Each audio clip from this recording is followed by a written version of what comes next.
Mais de 340 mil hectares destruídos pelo fogo na União Europeia. França, Portugal, Itália e Espanha são os países que mais ardem. Sérvia confirma a morte dos 8 tripulantes do avião que se despenhou na Grécia e diz que transportava armamento para o Bangladesh. Em Landiras e Ronde, França, foram retiradas 1.500 pessoas das próprias casas por precaução este sábado, devido ao incêndio que deflagrou na terça-feira passada e que desde então não dá tréguas aos bombeiros. As pessoas foram acolhidas pelos concelhos vizinhos. Já arderam, só neste incêndio, 7 mil hectares. Também em Portugal têm sido dias difíceis no centro e no norte do país. O incêndio que mais preocupa as autoridades é em Bustelo, Chaves, interior norte.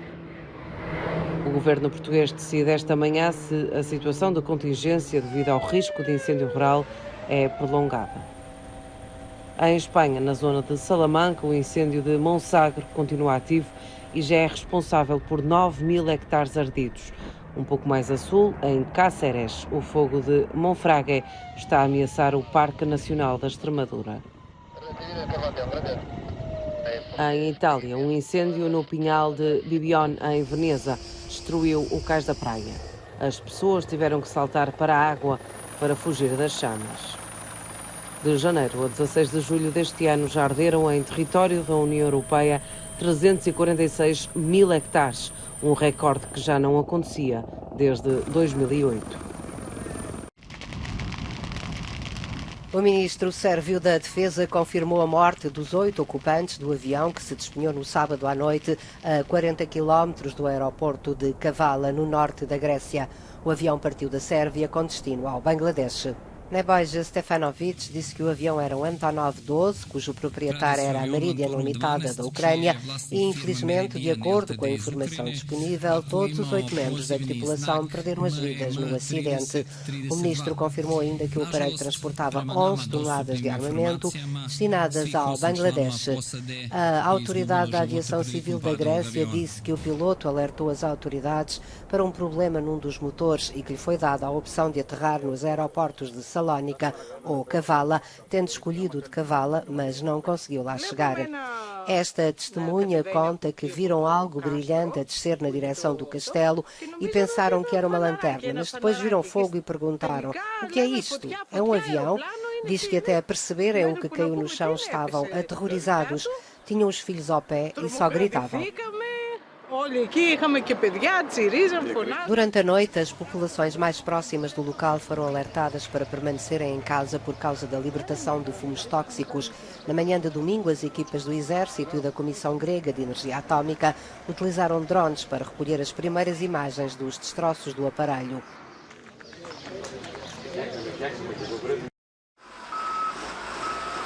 Pelo menos 3 civis foram mortos e mais 3 ficaram feridos no ataque russo em Chugiv, no norte da Ucrânia. A cidade fica a 120 quilómetros da fronteira russa e os foguetes que atingiram 2 escolas e um edifício residencial terão sido disparados de território russo. Esta senhora diz que isto não vai parar até que todos os ucranianos estejam mortos e pergunta: porquê nós? Porquê eu? Só porque nasci na Ucrânia? Diz que há pessoas que estão no hospital psiquiátrico devido a esta explosão. É insuportável, afirma. Enquanto se procuram sobreviventes deste ataque, foram identificados todos os corpos das vítimas do ataque russo a Vinícius. Para além das 23 vítimas mortais, há 68 pessoas hospitalizadas, 14 em estado grave. Segundo as autoridades ucranianas, os ataques russos das últimas horas fizeram mais 16 mortos. Com a Rússia a intensificar a ofensiva, o presidente ucraniano vai tentando manter a moral das tropas e das populações. Zelensky diz que a Ucrânia tem resistido a ataques brutais da Rússia, que já conseguiram libertar parte do território ocupado após 24 de fevereiro e que irão também libertar gradualmente outras partes do país que estão atualmente sob ocupação. A Rússia não comenta os ataques a alvos civis. O porta-voz do Ministério da Defesa fala sempre de ataques de alta precisão a alvos militares, dizendo que foram destruídos recentemente 21 postos de comando, 5 depósitos de munições e 189 áreas de concentração de mão de obra e equipamento militar ucraniano. Terminou a controversa visita de Joe Biden à Arábia Saudita. O presidente norte-americano deixou o país após uma estadia de menos de 24 horas para garantir o aumento da produção petrolífera e estreitar laços. No discurso na Cimeira dos Países do Golfo, Biden prometeu que o seu país não voltará as costas à região, deixando espaço para outros. Só está a tornar-se claro para mim como os interesses americanos estão estreitamente interligados com os sucessos do Médio Oriente, disse, garantindo: não nos afastaremos e deixaremos um vazio a ser preenchido pela China, Rússia ou Irão. Procuraremos construir a partir deste momento com uma liderança americana ativa e de princípios, concluiu. Por seu lado, o príncipe herdeiro da Arábia Saudita, Mohammed bin Salman, prometeu aumentar a produção de petróleo para 13 milhões de barris máximos por dia, salientando que não poderá aumentar mais para satisfazer a procura de petróleo nesta crise energética global. A visita fica marcada pelo encontro entre Biden e Mohammed bin Salman, acusado pelos serviços de informação americanos de ser o cérebro do assassinato do jornalista saudita Jamal Khashoggi. Biden, que tinha prometido tratar a Arábia Saudita como um pária, diz que o príncipe herdeiro lhe disse que não era o responsável e que fez tudo para punir os responsáveis. O Parlamento da Macedónia do Norte aprovou por maioria a proposta francesa destinada a resolver a oposição da Bulgária, abrindo assim a porta ao início de negociações com vista à adesão à União Europeia. A oposição, contudo, não gostou, abstendo-se e abandonando a Câmara de 120 assentos. O Parlamento, dominado pelos sociais-democratas, com o apoio de partidos da minoria albanesa, aprovaram a proposta, com um total de 68 votos. Em Bruxelas, as notícias foram recebidas com agrado. A Presidente da Comissão Europeia, Ursula von der Leyen, não escondeu a satisfação nas redes sociais. O acordo alcançado implica uma alteração constitucional com vista a reconhecer a minoria búlgara do país. Nas ruas, as opiniões dividem-se. Este cidadão da Macedónia afirma que não está alinhado com nenhuma parte, mas acredita que as coisas vão melhorar. Este outro afirma que não está satisfeito, ele é macedónio e não búlgaro. E este acordo, ele denuncia-o como mau.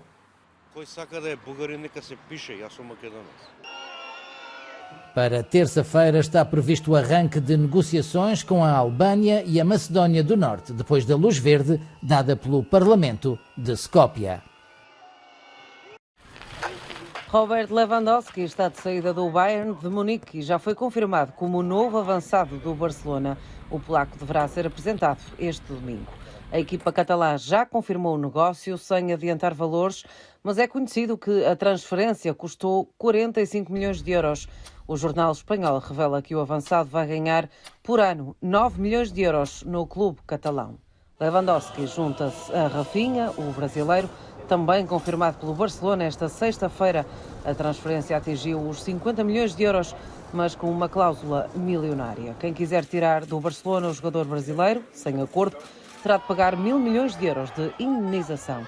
E por falar em valores altos, Sadio Mané, que assinou até 2025 pelo Bayern de Munique, vai receber 19 milhões e 800 mil euros por temporada, qualquer coisa como 1,5 milhão todos os meses, o que faz do avançado senegalês um dos mais bem pagos do mundo. O Memorial da Shoah em Paris mostra desenhos desconhecidos de Camus, de 1967, que relatam o medo e o horror do Veldiv, o velódromo de inverno onde foram detidos em 1942 quase 13 mil judeus, não muito longe da Torre Eiffel. Laurent Joly, do Centro Nacional de Investigação, diz que tiveram até aos anos 80 livros para o público em geral, livros escolares que dizem que o Veldiv é Gestapo, são os alemães. Mas este livro de 1967 diz estes desenhos de Camus, onde Camus faz uma escolha quase militante, é para representar apenas os polícias franceses, porque é a verdade histórica. A 16 e 17 de julho de 1942, o Veldiv foi um dos mais importantes atos cometidos contra a população judaica na Europa Ocidental durante a Segunda Guerra Mundial. Resta apenas uma fotografia deste cerco.